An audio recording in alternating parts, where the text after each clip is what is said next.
Acompáñenme a Primera de Corintios, capítulo 1.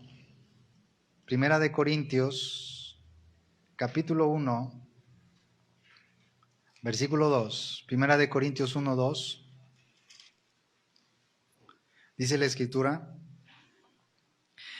a la iglesia de Dios que está en Corinto, a los santificados en Cristo Jesús, llamados a ser santos, con todos los que en cualquier lugar invocan el nombre de nuestro Señor Jesucristo, Señor de ellos y nuestro. Mis hermanos, nosotros somos santos de Dios. Santo significa apartados del pecado, separados del pecado para vivir en Cristo. Y no solamente decir soy salvo y ya, qué hermosa salvación tengo, porque es una hermosa salvación, sino preguntarnos, ¿para qué fui salvo? Ustedes que están bien jóvenes, bueno, todos estamos jóvenes en Cristo, pero pregúntate, ¿qué va a ser de mi vida? ¿Estoy cumpliendo los propósitos de Cristo?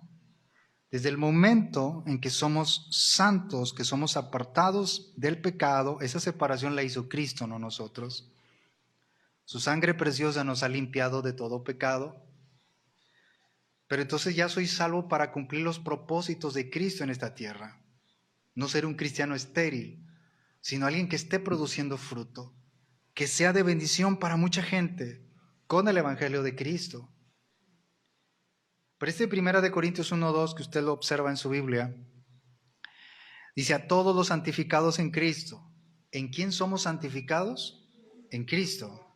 Dice, llamados a ser santos con todos los que en cualquier lugar invocan el nombre de nuestro Señor Jesucristo. O sea, todos los que invocan el nombre de Cristo en cualquier lugar son hermanos nuestros. Ahora, cuando hablamos de invocar el nombre de Cristo, alguien puede decir, yo digo Cristo, entonces soy hermano tuyo.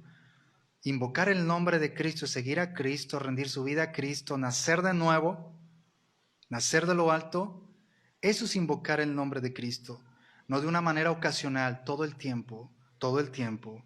Y esto me recuerda mucho que no lo vemos Juan 4:23, ¿verdad? Mas la hora viene, hablando el Señor Jesucristo en Juan 4:23, mas la hora viene y ahora es cuando los verdaderos adoradores adorarán al Padre en espíritu y en verdad. ¿Está usted de acuerdo? Y obviamente el Señor Jesucristo ahí estaba haciendo referencia a una sola cosa, que los cristianos verdaderos serían identificados no por un lugar o un santuario en particular. Los cristianos verdaderos no serían identificados por un lugar o un santuario en particular, sino que los cristianos verdaderos son identificados por su adoración al Padre a través del Hijo Jesucristo. Por ejemplo, nosotros no decimos somos verdaderos adoradores y cristianos porque pertenecemos a Vida Hoy. Ni otro hermano que esté en otra iglesia, en otra denominación, siempre y cuando sea como la fe cristiana, con la fe cristiana, la fe escritural, son identificados que son cristianos porque adoran al Padre a través del Hijo. Por eso somos hermanos. No adoramos a ninguna imagen, ningún Dios falso. Adoramos al Padre a través del Hijo Jesucristo. Por eso hoy tenemos hermanos en diferentes congregaciones que tenemos la misma fe cristiana y somos hermanos en Cristo. Somos hermanos en la fe, aun y cuando se congreguen en diferentes iglesias. Todos los que invoquen el nombre de Cristo en cualquier lugar son hermanos nuestros. Amén. Y mire, dicho sea de paso, muy rápido, puede haber diferencias en ciertas cosas, pero nunca en el tren motriz de la doctrina cristiana, ¿verdad? Es decir, son hermanos nuestros, si usan instrumentos o no usan instrumentos, pero creen en el Dios Trino, en la salvación por gracia, no por obras, creen que Cristo va a regresar por su iglesia, son hermanos nuestros. No es una doctrina esencial si tienen instrumentos o no, etcétera.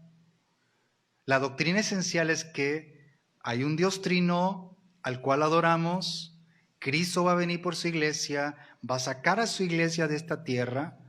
Creemos en el Dios Todopoderoso, creemos en la suficiencia de las Escrituras incluso. Son hermanos nuestros todos aquellos que invoquen el nombre de Cristo y adoren el nombre de Jesucristo. Efesios capítulo 2, acompáñenme Efesios capítulo 2, versículo 19. Efesios 2, 19. Así que ya no sois extranjeros ni advenedizos, sino conciudadanos de los santos y miembros de la familia de Dios. Nos habla a nosotros los cristianos, a los creyentes. Por eso el tema de ahora, Cristo, su palabra y la edificación de la iglesia. En este Efesios 2:19 le habla al creyente. ¿Cuántos creyentes hay aquí? Amén. El reino de Dios, hermanos, está conformado por los santos de todos los tiempos, aún desde el Antiguo Testamento. Y ahí no hay extranjeros ni ciudadanos de segunda categoría. Obviamente los que ya no están con nosotros ya están con Cristo. Ellos ya están gozando de la misma presencia de Cristo. El reino de Dios está conformado por todos los santos que somos nosotros de todos los tiempos. Ahí no hay extranjeros, no hay ciudadanos de segunda categoría. Todos somos una misma familia en Dios. Todos, absolutamente todos. ¿Está usted de acuerdo? Por eso quien tiene a Cristo verdaderamente, el amor de Cristo, estarán de acuerdo conmigo, hermanos, el amor de Cristo nos transforma, nos cambia. Y entonces yo puedo hablar con un hermano que nunca he visto en mi vida. Voy a un evento cristiano o me lo encontré y resulta que es cristiano, ese hermano, esa hermana. No, nunca lo he visto, ni él a mí en toda mi vida. No nos hemos visto, nunca nos habíamos visto, no nos conocemos. Pero empezamos a hablar de Cristo, pareciera ser que lo conocemos de hace mucho tiempo. ¿Por qué? Porque nos une Cristo. Somos una familia en Cristo. Solo con el hecho de decir, hermano, yo me congrego tal iglesia, ¿no, hermano? Alabamos a Cristo, adoramos a Cristo, la palabra de Cristo. Sentimos que ya, hermanos, inmediatamente lo conocemos de hace mucho tiempo. Somos una familia en el Señor. Aun y cuando nos congreguemos en diferentes iglesias, pero adoramos al mismo Dios. Versículo 20, Efesios 2, verso 20.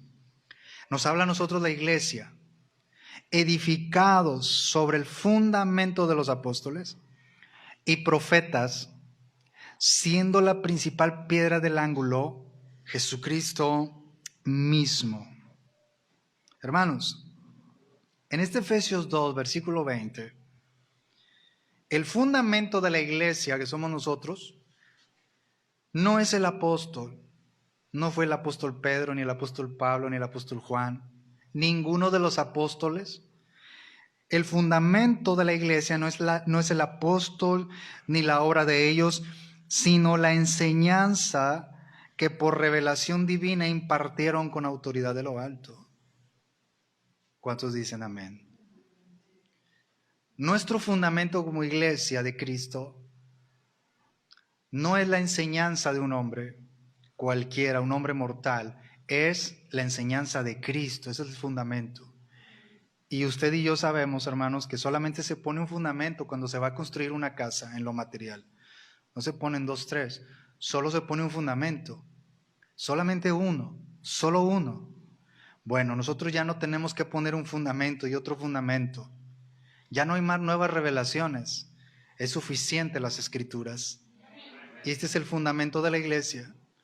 Mateo 24:35, cielo y tierra pasarán, pero sus palabras no pasarán. La palabra de Cristo permanece para siempre.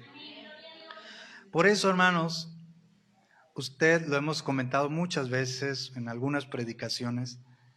Por alguna razón, ¿verdad? Se les ha dicho a algunos hermanos, hermanas, cuando usted pretenda emigrar, por alguna razón siempre es, usted ya tiene el fundamento, sepa dónde va a ir, vea el fundamento de la iglesia, de esa iglesia donde usted va, si es que así es.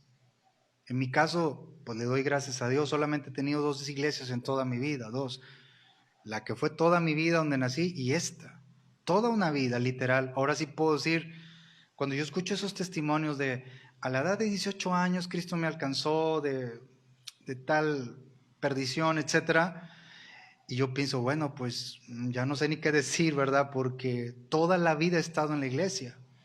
Y le da a uno, hermanos, dicho sea de paso, una estabilidad al creyente, como no tiene una idea. O sea, tener solamente una, algunos tendrán solamente una iglesia. Obviamente yo me tuve que venir acá por obvias razones, porque una casa dividida no puede permanecer. Yo no podía estar allá y mis padres acá, ¿verdad? Teníamos que apoyarnos mutuamente. Pero lejos esté de nosotros edificar a una iglesia con nuestros argumentos, con nuestras teorías, con lo que dicen ciertos apóstoles. No. Nosotros edificamos la iglesia no con nuestra teoría, sino con la palabra de Cristo. Porque hay de nosotros, hermanos, hay de nosotros. Verso 21, Efesios 2:21. En quien todo el edificio, bien coordinado, va creciendo para ser un templo santo en el Señor. Está hablando a la iglesia. En este Efesios 2:21, mis hermanos, cada creyente nuevo es una piedra nueva en el templo de Cristo, que es la iglesia. Cada creyente nuevo. ¿Sí? Obviamente Él ya nos predestinó, nos eligió, Romanos 8:29. Hermanos, cada creyente nuevo es una piedra nueva en el templo de Cristo, que es la iglesia. Por eso gocémonos. No somos cualquier persona, somos real sacerdocio, nación santa, linaje escogido, pueblo adquirido por Dios. El cuerpo de Cristo, hermanos, está compuesto, usted lo sabe, por sus hijos, por sus creyentes en Cristo. Y cuando hablamos de creer en Cristo, no solamente decir creo en Cristo, es creer a las enseñanzas de Cristo y serle fiel a las enseñanzas de Cristo, ser fiel a Cristo hasta la muerte. Amén. Verso 22, Efesios 2:22. En quien vosotros también sois juntamente edificados para morada de Dios en el Espíritu. Obviamente para morada de Dios en el Espíritu Santo. ¿Por qué? Porque desde el momento que un creyente acepta a Cristo, en este Efesios 2:22, morada se traduce residencia permanente. Residencia permanente, es decir, Dios, el Espíritu Santo, se convierte en residente permanente de ese santuario terrenal que es cada redimido. Amén. Usted no se siente con un privilegio como ningún otro de decir, ¿en verdad el creador del cielo y de la tierra está dentro de mí? Así es. Amén. ¿No le da gozo eso a usted, hermano? Que Él haya tenido misericordia de nosotros y que el Espíritu Santo que se movía sobre la faz de las aguas ahora habita dentro de nosotros. Cada redimido posee la persona del Espíritu Santo. Amén. Es una residencia permanente. El Espíritu Santo mora en nosotros. Por eso enseñamos acerca de Dios el Padre, Dios el Hijo, Dios el Espíritu Santo. Los tres, volvemos a decirlo, dignos de adoración por igual. Y creemos en el poder del Espíritu Santo. Amén. Por ejemplo, si surgió una pregunta, porque ya tenemos al Espíritu Santo todos los creyentes. Amén. ¿Para qué quiero el poder del Espíritu Santo? Por supuesto que vamos a responder la pregunta. ¿Para qué quiero el poder del Espíritu Santo? Según Hechos capítulo 1, versículo 8, que dice, pero recibiréis poder cuando haya venido sobre vosotros el Espíritu Santo, ¿verdad? Me seréis testigos, y lo recuerdan, y si no hoy lo recordamos, esa palabra testigos significa el que muere por su fe. Porque se oye muy bonito, yo soy testigo de Cristo. Entonces te estás diciendo, yo estoy diciendo, al decir yo soy testigo de Cristo, ¿cuántos testigos de Cristo hay aquí? Bueno, si digo soy testigo de Cristo, estoy diciendo estoy dispuesto a morir por mi fe en Cristo. Estoy dispuesto a morir por Cristo. ¿En serio, hermanos? ¿De verdad? Hay un himno precioso que cantamos, puedo oír tu voz llamando, ¿verdad? Y hay una parte, hay una estrofa que habla de eso. Morir por Cristo o morir en Cristo. Para eso quiero, más bien, para eso tengo el poder del Espíritu Santo. Para que en el momento de la mayor prueba, si vienen y me piden y me dicen, si niegas a Cristo te dejamos vivir, pero si dices que eres cristiano, te vamos a matar. ¿Qué vamos a hacer, hermanos? Vamos a morir por nuestra fe. Que nos digan que estamos locos. Esa es la locura de la predicación. Eso lo hacía Pablo en Romanos 1:16. Sacado a escondidas de Berea, Pablo, vilipendiado, hermanos, en tantas ciudades donde estaba, apedreado, abofeteado, y decía Pablo, no me avergüenzo del Evangelio. Esos sí eran apóstoles, ¿verdad que sí? ¿Cuántos glorifican a Cristo? Volvamos a Mateo capítulo 16. Mateo capítulo 16, versículo 17. Mateo 16, versículo 17. Aquí habla acerca de la confesión de Pedro. Alguien que dice ser cristiano, antes de leer el versículo, y que dice yo soy la iglesia de Cristo, confiesa siempre a Jesucristo. Pero no en el templo, hermano, solamente. En la familia, en la mesa, siempre confiesas a Jesucristo. No importa que tu papá, tu esposo, tu hijo, tu familiar no sea creyente, tú sacas en la conversación, en esa conversación a Jesucristo. No te avergüenzas de Cristo.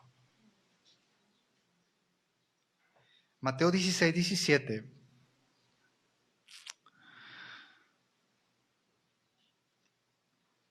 Entonces le respondió Jesús, bienaventurado eres, Simón, hijo de Jonás, porque no te lo reveló carne ni sangre, sino mi Padre que está en los cielos.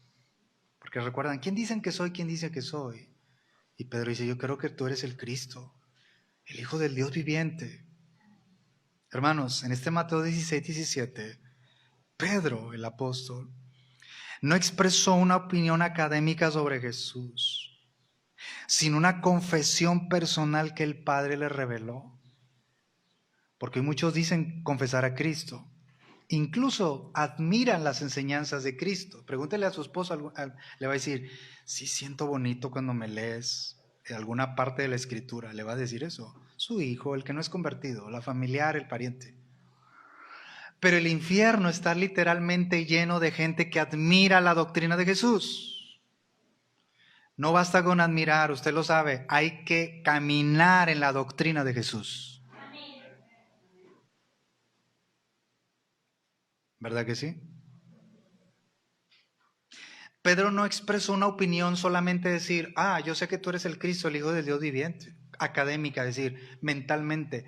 Lo hizo de corazón, una confesión personal de aquí. El Padre se lo reveló. El corazón de Pedro quiere decir que era divinamente regenerado. Por eso cuando te dicen, ni siquiera lo piensas, te dicen en la escuela, en el trabajo, dices, oye, que tú eres de los hermanos, que eres cristiano. Sí, soy cristiano, o sea, no andas, sí, no sé. Dices, sí, soy cristiano. Pero lo dices con tu cabeza levantada. Pones alabanzas en tu casa. Yo sé que es muy difícil estar en dos corrientes, lo sé, o sea, la corriente del mundo no hay tres. O estás en Cristo o estás fuera de Cristo. Pero nosotros, decíamos el viernes, no seguimos la corriente de este mundo. Seguimos la corriente de Cristo, las enseñanzas de Cristo. Y la iglesia está fundamentada en Cristo. Todo se trata de Cristo. El corazón de Pedro, hermanos, es divinamente regenerado al decir, tú eres el Cristo, el Hijo del Dios viviente. Preguntémonos, ¿mi corazón es regenerado? Yo cada vez que me dicen, eres cristiano, me piden hablar de Cristo, lo digo, hermanos, con gozo, soy cristiano, te voy a hablar de Cristo, de la palabra. No me avergüenzo de poner versículos, etcétera, siempre hablar de Jesucristo. Amén. Mateo 16, 18, que fue nuestro versículo central. Mateo 16, 18. Dice Jesús, hablando del Señor Jesucristo, y yo también te digo que tú eres Pedro, y sobre esta roca edificaré mi iglesia, y las puertas del Hades no prevalecerán contra ella. Vamos a dividir este versículo en 3 partes, ¿está bien? ¿Están aquí, hermanos? ¿Cuántos glorifican a Cristo? Porque Cristo, hermanos, es nuestro Señor y Salvador. Pedro, en esta primera parte, Mateo 16, 18, usted ya lo sabe, Pedro significa roca pequeña. ¿Alguien se llama Pedro aquí? Levante su mano. ¿Alguien? No tenemos ningún hermano que se llame Pedro, ¿verdad? ¿No? Nadie. Bueno. Es un error pensar que algún apóstol cumple una función fundacional, ya lo vimos, ya que la primacía es reservada solo en Cristo. ¿Cierto? O sea, ningún apóstol, hermanos, ni un pastor de una iglesia es el fundamento de una iglesia. Es Cristo el fundamento de la iglesia, porque Él la compró con su sangre preciosa. Usted y yo que somos la iglesia de Cristo, el dueño no es el pastor, no es un evangelista. El dueño de usted y de mí, que somos la iglesia, es Cristo nuestro dueño. Por lo tanto, vamos al fundamento que es Cristo. Amén. Entonces, hermanos, si alguien está estudiando para apóstol, pues, ¿qué le digo? Porque hoy tenemos escuelas, ¿verdad? De apostolitis, ya lo dije, ¿verdad? Y entonces te metes a esos niveles de que eres apóstol, y yo digo, en verdad. Y sabe una cosa, hermano, yo pienso esto. No es necesario ser tan observador. Cuando los escuchas predicar, casi ni te mencionan la Biblia. ¿Cómo es posible que un hombre que dice que tiene el Espíritu Santo no habla la Escritura? El que tiene el Espíritu Santo, que es todo creyente redimido, siempre habla de la palabra. Vamos a ver la parte 2. Mateo 16, 18. Iglesia, usted lo sabe, yo lo recordamos. Yo me gozo porque a eso venimos a la iglesia, hermanos, a recibir su palabra, su instrucción. Iglesia significa llamados fuera. Llamados fuera. Yo sé que algunos ya lo sabían, porque siempre lo vemos en las clases de escuela dominical. Si observamos esto, por eso yo hacía la pregunta al inicio, casi en la introducción. ¿Soy redimido, soy salvo? ¿Para qué? ¿Para si ya soy salvo, vengo o no hago nada? ¿No tengo algo para un ministerio, etcétera, etcétera? No. Soy salvo porque soy llamado fuera. Necesito ir a predicarle a los perdidos. ¿Cuánta iglesia de Cristo hay aquí? Levante su mano.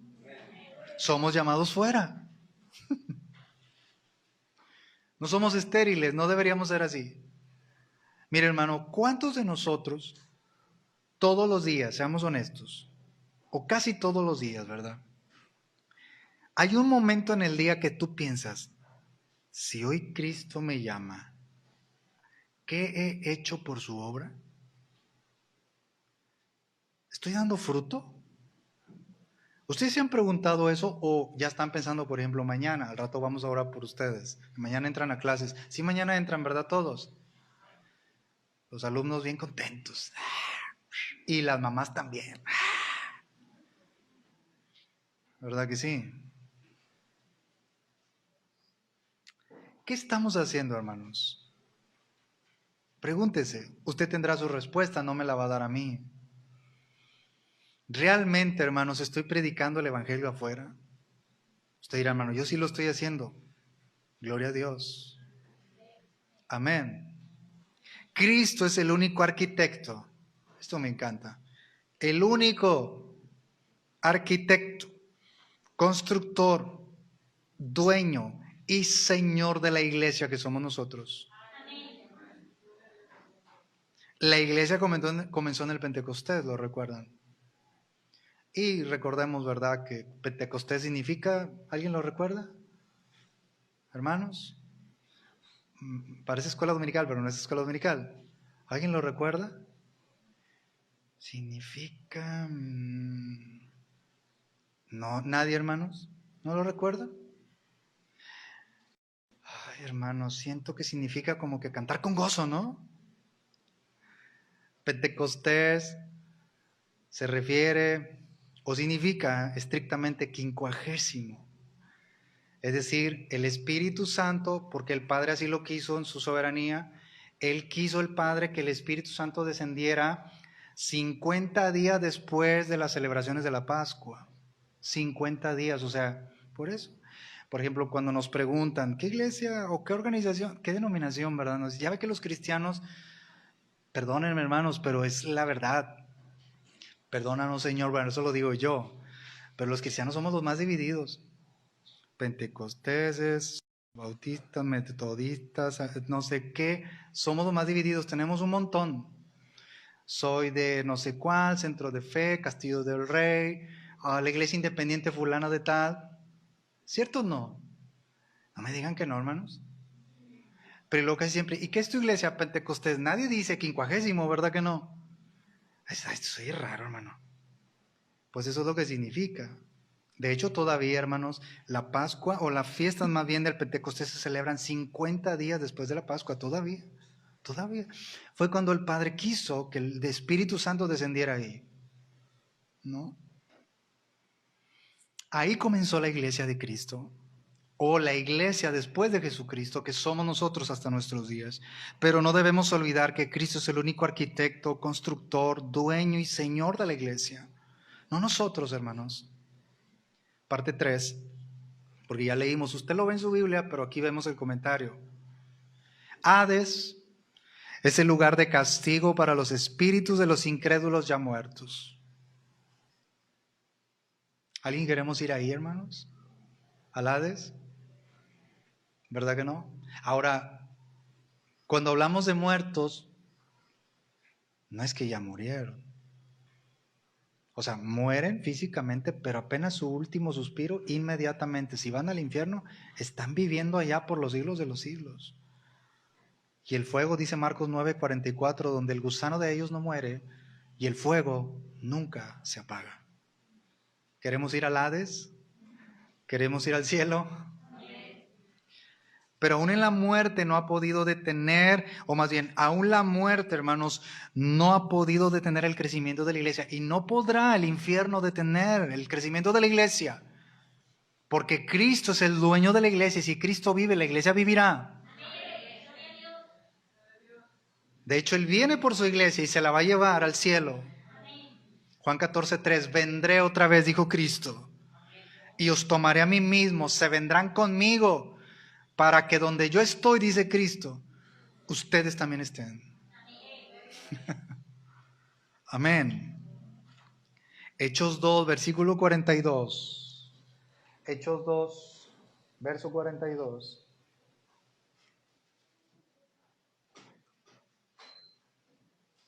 Dice la Escritura, Hechos 2:42. Sé que son versículos conocidos, pero eso es la Escritura, mis hermanos. Hechos 2:42. Y perseveraban en la doctrina de los apóstoles, en la comunión unos con otros, en el partimiento del pan y en las oraciones. Hermanos, las Escrituras eran el fundamento y son el fundamento para el crecimiento y la madurez del creyente. Si no hay escritura, no hay crecimiento espiritual. Si no hay escritura en nuestra vida, no puede haber madurez, hermanos.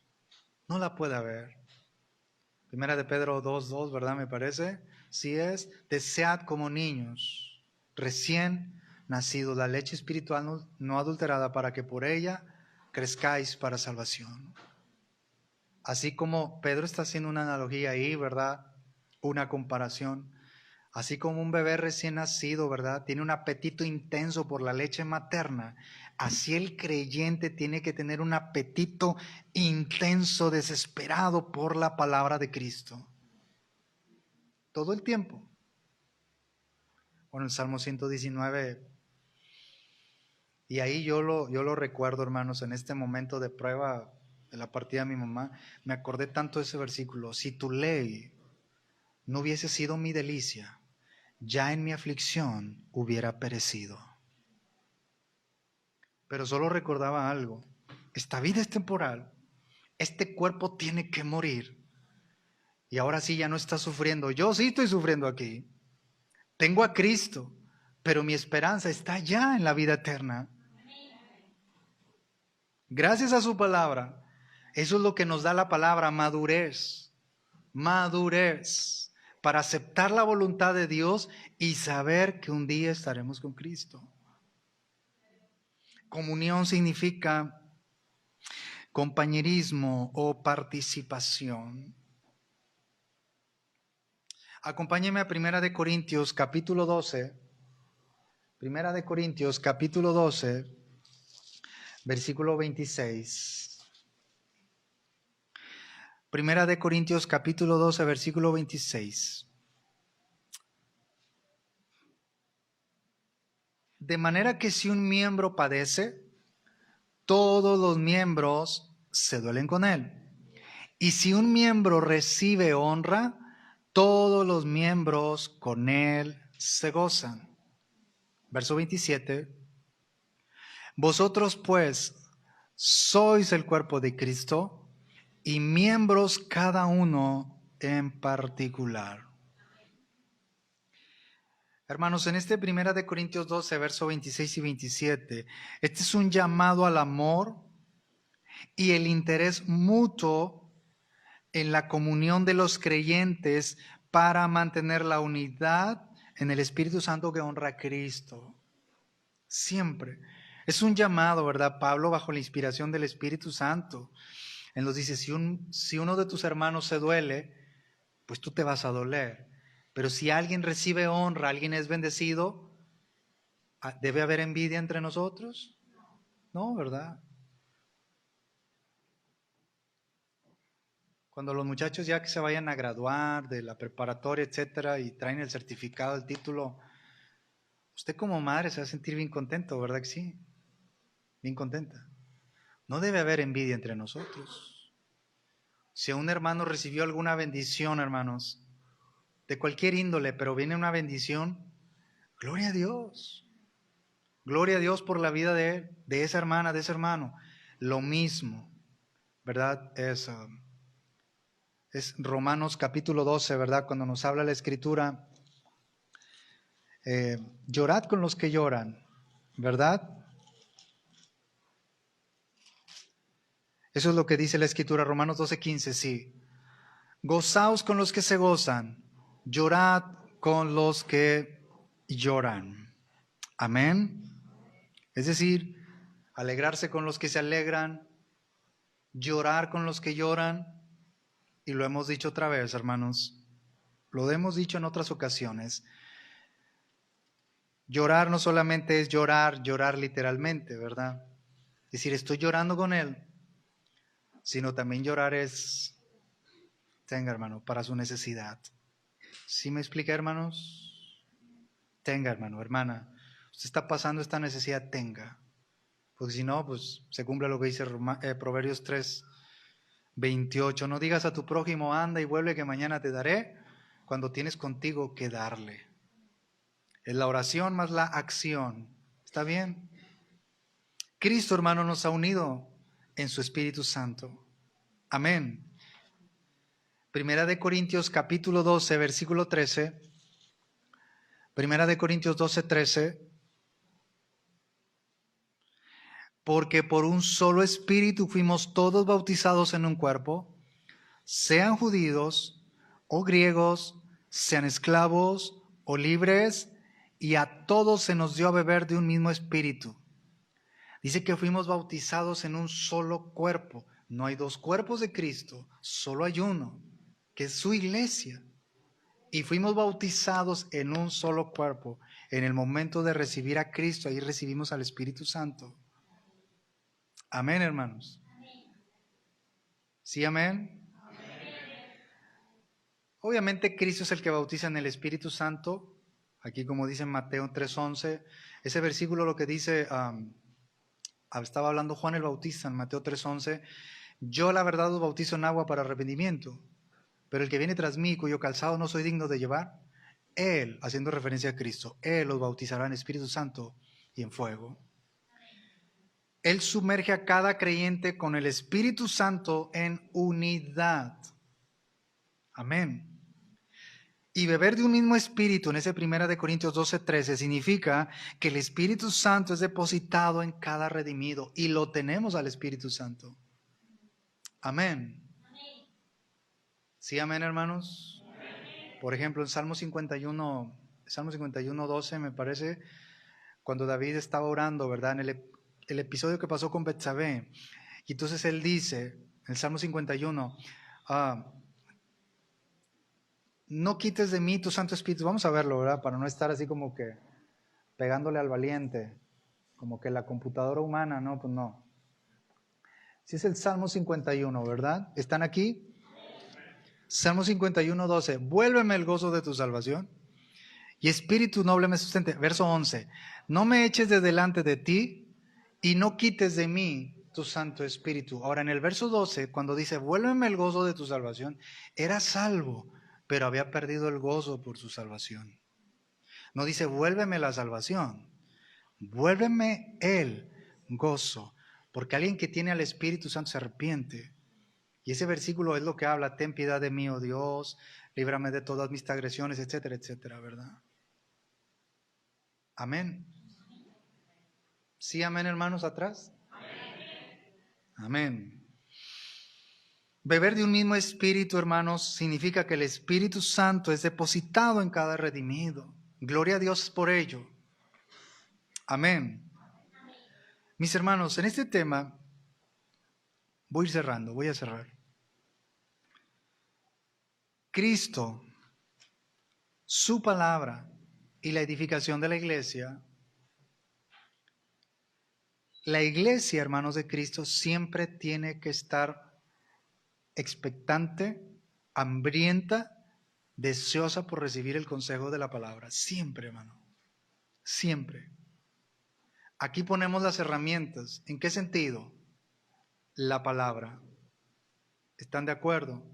Saliendo de aquí, usted sigue con su tarea, ¿verdad? Como madre, etcétera, sobre los hijos, la instrucción de los padres a los hijos, Deuteronomio capítulo 6, versículos 6 al 9.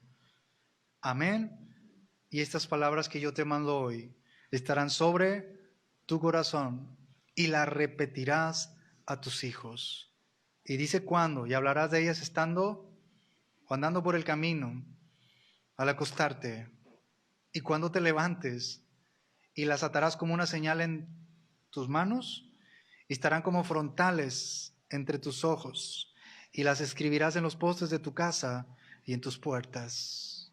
Es decir, las escrituras, estoy cerrando, mis hermanos, es el tema de conversación en cada familia que se dice ser redimida. Todo el tiempo. Es Cristo. Es Cristo. Amén. Quiero concluir. La iglesia, hermanos, se edifica solamente a través de la enseñanza impartida por los pastores, por los predicadores. Así que si no hay enseñanza en esa iglesia, pues no puede haber edificación. La enseñanza de esos pastores solo debe ser con base en la Escritura. Cristo edifica su iglesia solo con su palabra. No hay otro medio, solo la palabra, hermanos. ¿Cuántos decimos amén?